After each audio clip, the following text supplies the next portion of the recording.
तो good morning बच्चों। आज हम करते हैं हिंदी फर्स्ट। आप सभी हिंदी फर्स्ट की बुक निकाल लो।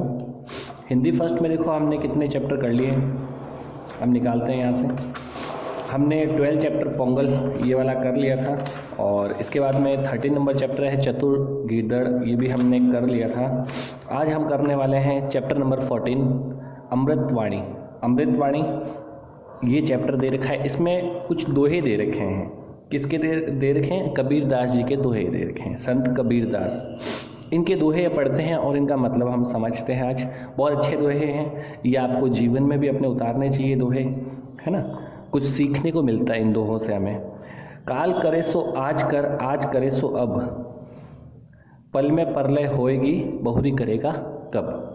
यानी कि कबीरदास जी कहते हैं कि जो आप काम कल करने वाले हो वो कल पर मत छोड़ो, आज ही करो। और जो आज करने वाले हो, आप सोच रहे हो कि आज करना है मुझे, तो वो आज नहीं अभी करो, ठीक है।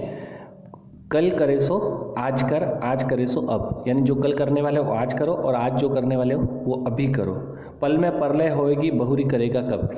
यानी कि वक्त का कुछ पता नहीं चलता है, कब प्रलय हो जाए, कब विनाश हो जाए, कुछ कह नहीं सकते। इसलिए कल का काम परसों पे या आज का काम कल पे ऐसे नहीं छोड़ना चाहिए, हमें काम तुरंत करना चाहिए, ठीक है। तो ये कबीरदास जी का एक दोहा था जिसका मतलब ये दे रखा है। इसके बाद में नेक्स्ट है जाको राके साइया, मारी सके न कोय, बाल न बाका करी सके, जो जग बैरी होए। यानी कि जाको राके साइया, साइया मतलब भगवान, मतलब जिसके साथ में भगवान होता है उसको कोई नहीं मार सकता, उसको कोई कुछ नहीं कर सकता। हमेशा भगवान पे अगर आपका विश्वास है तो आपका कोई बाल भी बाका नहीं कर सकता। बाल बाका न करी सके, यानी बाल भी बाका नहीं कर सकता, यानी कोई कुछ नहीं बिगाड़ सकता आपका। जो जग बैरी होए, यानी कि चाहे पूरा संसार, चाहे दुनिया आपकी बैरी क्यों न हो जाए, चाहे दुश्मन क्यों न हो जाए, आपका कोई कुछ नहीं हो सकता, कर सकता है ना। जब तक आपके साथ में भगवान है, ईश्वर है, तब तक आपका कोई कुछ नहीं बिगाड़ सकता। इसके बाद में नेक्स्ट है 3rd नंबर, रात गवाई सोए के, दिवस गवाया खाए, हीरा जन्म अमोल था, कोड़ी बदले जाए। यानी कि रात आप सो के गवा देते हो और दिन आप क्या करते हो, खा पी के गवा देते हो। रात में आप सो जाते हो, दिन आप खा पी के गवा देते हो, लेकिन आपको ऐसा नहीं करना चाहिए। आपका जो जीवन है वो हीरे के मूल्य अनमोल है। जिस तरह हीरा अनमोल है, उस तरह आपका जीवन भी बहुत ही अनमोल है। इसके लिए आपको कष्ट भी उठाने पड़ेंगे, तो आपको उठाना पड़ेगा जिससे आपका जीवन संवरे, है ना। आपको जीवन ऐसे ही नहीं बिताना है कि सो के और खा पी के। नेक्स्ट दोहा है, ऐसी वाणी बोलिए मन का आपा खोए, औरंग को शीतल करे आपू शीतल होए। यानी कि आपको ऐसी वाणी बोलनी चाहिए, ऐसे मीठे बोल बोलने चाहिए जिससे कि दूसरों का मन प्रसन्न हो, और आपका भी मन प्रसन्न हो और दूसरों का भी मन प्रसन्न हो, ठीक है। इसमें कबीरदास जी यही कहना चाहते हैं, यानी हमेशा आपको मीठा बोलना चाहिए, अच्छा बोलना चाहिए। अच्छा बोलोगे तो दूसरों के मन को भी अच्छा लगेगा।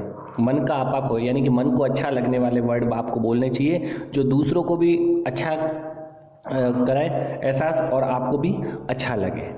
इसके बाद में देखो लास्ट एक और दोहा है, अति का भला न बोलना, अति की भली न चूप, अति का भला न बरसना, अति की भली न धूप। यानी कि अति यानी कि अधिकता, ज़्यादा कुछ भी अच्छा नहीं होता है। अति किसी चीज़ की अच्छी नहीं होती। ज़्यादा बोलना भी अच्छा नहीं होता है और ज़्यादा चुप रहना भी अच्छा नहीं है।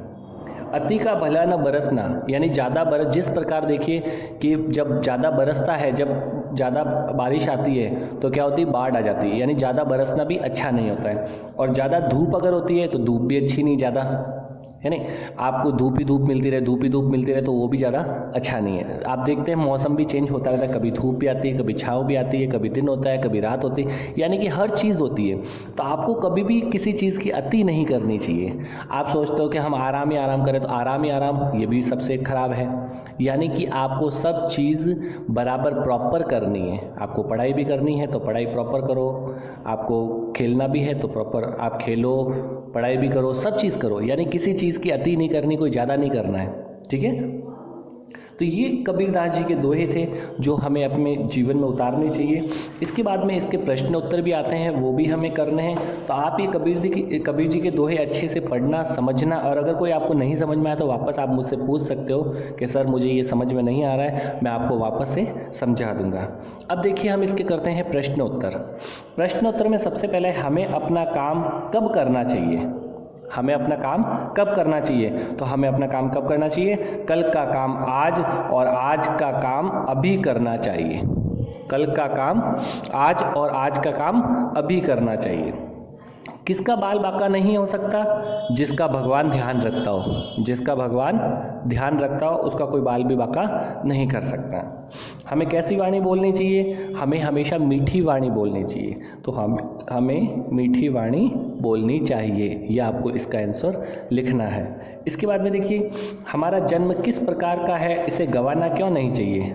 तो आप इसका आंसर क्या लिखोगे? हमारा जन्म हीरे की तरह अनमोल है, इसलिए इसे गंवाना नहीं चाहिए। हमारा जन्म कैसा है? हीरे की तरह अनमोल है, इसलिए इसे व्यर्थ नहीं गंवाना चाहिए। मीठी वाणी बोलने का क्या प्रभाव पड़ता है? मीठी वाणी, देखो इसका आंसर मैंने यहाँ पे लिखा है, मीठी वाणी बोलने पर क्या प्रभाव पड़ता है? मीठी वाणी बोलने से दूसरों को भी अच्छा लगता है और खुद के मन को भी अच्छा लगता है। ये आपको इसका आंसर लिखना है। मैं आपको इसकी फ़ोटो खींच के भी भेज दूंगा।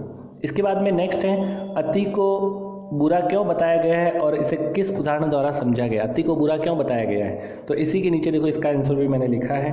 अति से हमेशा नुकसान ही होता है। अति से हमेशा क्या होता है? नुकसान होता है। जिस प्रकार ज़्यादा वर्षा होने से बाढ़ आ जाती है और ज़्यादा धूप भी अच्छी नहीं होती है, उसी प्रकार अति भी हमारे लिए अच्छी नहीं होती है। ठीक है, तो ये इसका आंसर आपको लिखना है।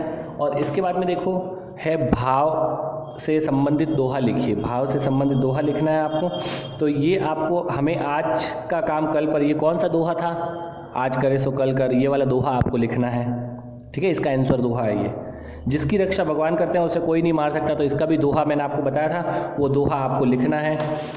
ये ना, जाको राके साईं मार सके न कोई, जिसकी भगवान रक्षा करते हैं उसे कोई नहीं मार सकता, ये वाला आपको दोहा इसका आंसर है, लिखना है। इसके बाद में है भाषा की बात। निम्नलिखित शब्दों के तुकांत शब्द लिखिए। तुकांत मतलब जिसका अंत एक जैसा होता हो, यानी मिलते जुलते वर्ड, जैसे होए, कोई, इसी में से लिखना है ना। खाए, जाए, चूक, धूप, बाल, काल। शब्दों के अर्थ लिखिए। अर्थ भी लिखना है। आपा, आपा मतलब होता है अहम, अहम यानी, है ना। दिवस मतलब होता है दिन। शीतल मतलब होता है ठंडा। अमोल मतलब अनमोल। होए मतलब होना। जग मतलब होता है दुनिया। ठीक है, इसके बाद में है, पढ़िए, समझिए और अंतर स्पष्ट कीजिए। ये श्रुतिशम वर्ड दे रखे हैं, यानी कि पढ़ने में एक जैसे लगते हैं लेकिन इनका मतलब अलग अलग होता है। जैसे सबसे पहले दे रखा और मतलब होता है तरफ, यानी जैसे कहते हैं ना किसी की तरफ इशारा करते हैं, और एक होता है और, यानी कहते हैं ना कि ये और ये, तो वो और तथा, तथा मतलब ये और ये, दो जनों के बीच में और लगता है, तो ये और है। और ये दूसरा वाला और क्या हो गया? ये तरफ, किसी की तरफ इशारा करते हैं, वो हो गया। इसके बाद में देखो और भी दे रखे हैं, श्रुतिसम वर्ड है ये। हार, हार मतलब होता है एक गहना, एक गहना होता है, या इसको पराजय भी बोल सकते हैं। हार, हार गए, है ना, एक गहना भी होता है हार पहनने वाला। हरा एक रंग होता है। कुल, कुल यानी कि किनारा, और कुल, कुल यानी होता है वंश। कुल और कुल पढ़ने में भी देखो फर्क है, बड़ा साउंड एक छोटा साउंड, वंश। बैर, बैर यानी कि शत्रुता, दुश्मनी। ठीक है, एक होता है बेर, बेर यानी कि एक फल होता है, बेर खाते हैं ना, बेर एक फल होता है। पंथी, पंथी मतलब होता है राहगीर, पंथी मतलब राहगीर, और पंछी मतलब होता है पक्षी। ठीक है, तो ये थे। इसके बाद में आता है निम्नलिखित शब्दों का वाक्य में प्रयोग करना है। आपको खुद को लिखना पड़ेगा बैरी, तो आपको पूरा इसका वाक्य में प्रयोग करके लिखना है।